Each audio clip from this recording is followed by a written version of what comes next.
Rudi, narudi kutoka mbali.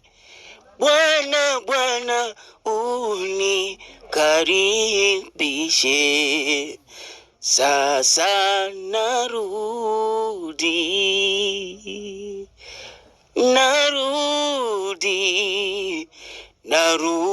narudi kutoka mbali. Bwana, Bwana unikaribishe. Sasa narudi. Samiri nimezaliwa katika familia ya Kiislamu na nimelelewa katika maadili ya Kiislamu toka niko mdogo. Sababu kubwa ya kuamua kubadilika baada ya kutoa wimbo wa kinyulinyuli na kubadilika na kuamua kufanya kazi ya kumtumikia Mungu, kuimba nyimbo za Injili, niliona kama mahali ambapo natumika si sahihi. Yes, kwa sababu nilikuwa nafanya shows kwa kipindi kile, lakini nikiingia kwenye show nilikutana na watu ambao na waimbia watu ambao wamelewa, watu wanafanya anasa mbalimbali, watu wamevaa uchi, watu hawako sawa.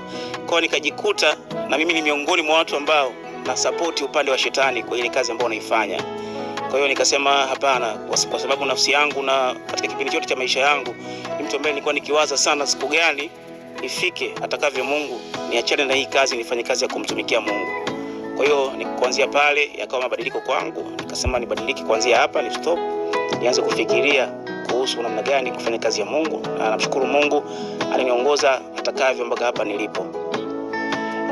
Baada ya hapo hatua ambazo nilianza kuzifuata, kwanza nilikaa nikasema na Mungu, Mungu naomba niongoze kwenye kusudi lako.